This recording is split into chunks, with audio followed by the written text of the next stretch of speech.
Apocalipse capítulo 11, versículo 16, o ponto 1. Os 24 anciãos adoram a Deus. E os 24 anciãos que estão assentados em seu trono diante de Deus, prostraram-se sobre seu rosto e adoraram a Deus.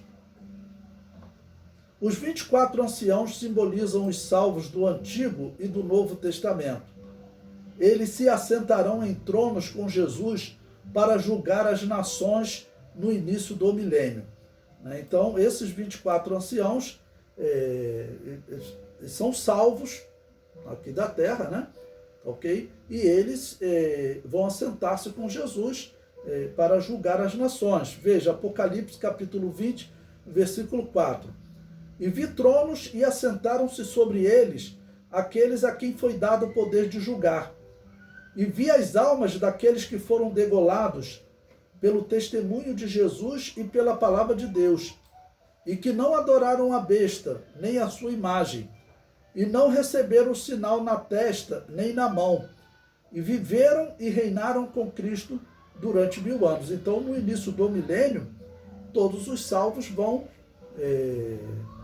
assentar-se em trono para poder julgar as nações, nesse texto de Apocalipse capítulo 20, versículo 4.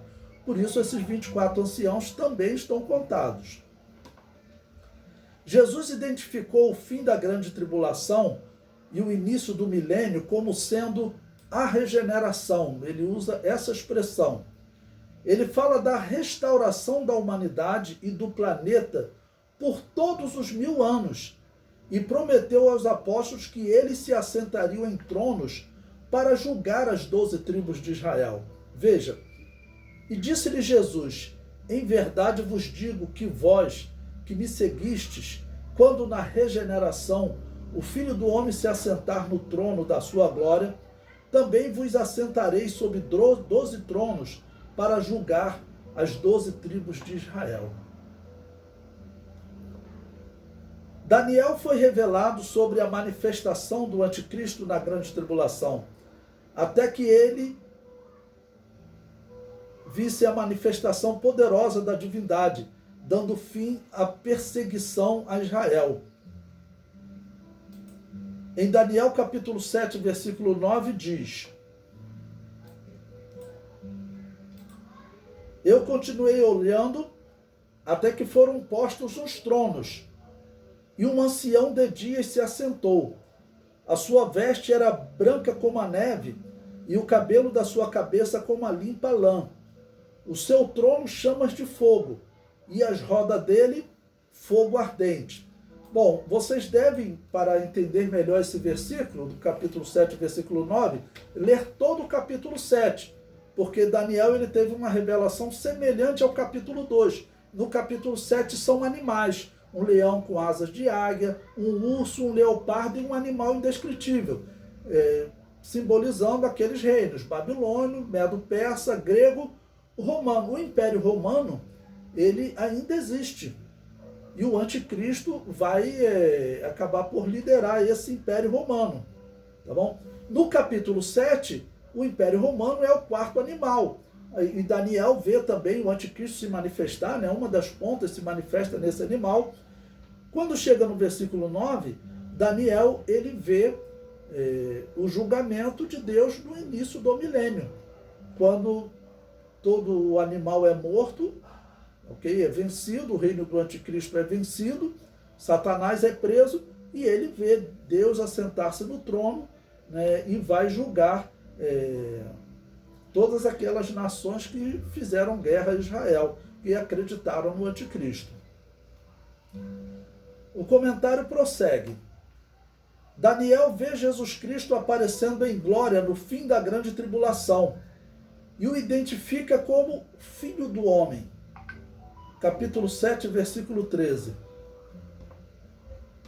Eu estava olhando nas minhas visões da noite, e eis que vinha nas nuvens do céu um como Filho do Homem, e dirigiu-se ao ancião de dias, e o fizeram chegar até ele. Então, quer dizer, ele vê agora o Filho do Homem vindo, ou seja, Jesus Cristo vindo nas nuvens. Ok? E ele chega-se ao ancião de dias, é o próprio Deus que está sentado no trono, né?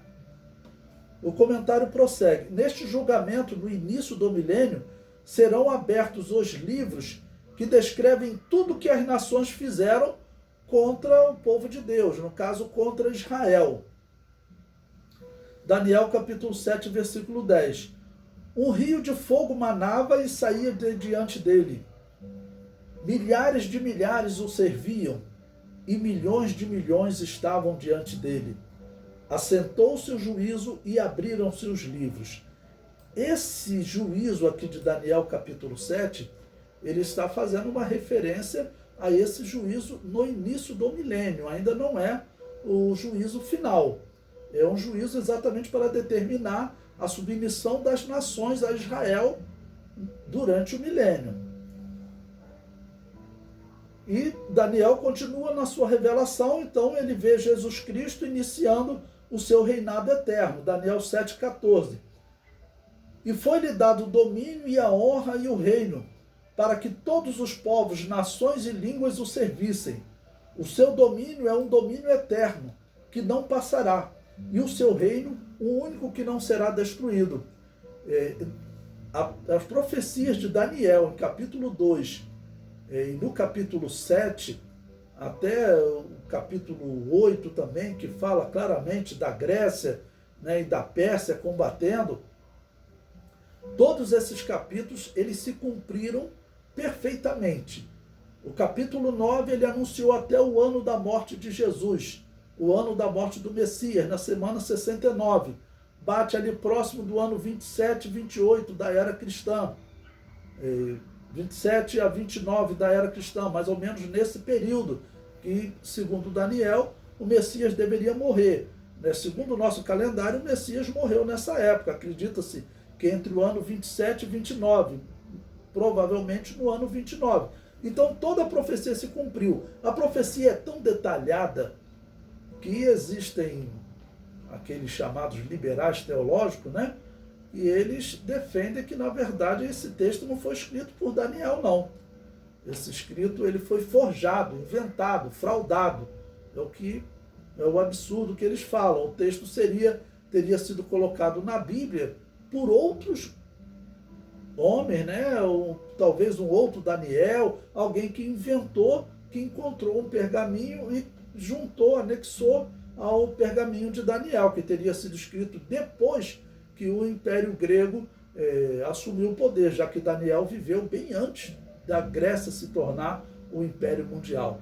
Daniel, quando ele começou a ter a profecia, em Daniel capítulo 2, dos reinos dos homens, quem dominava o mundo era a Babilônia. Isso foi lá em 605 a.C.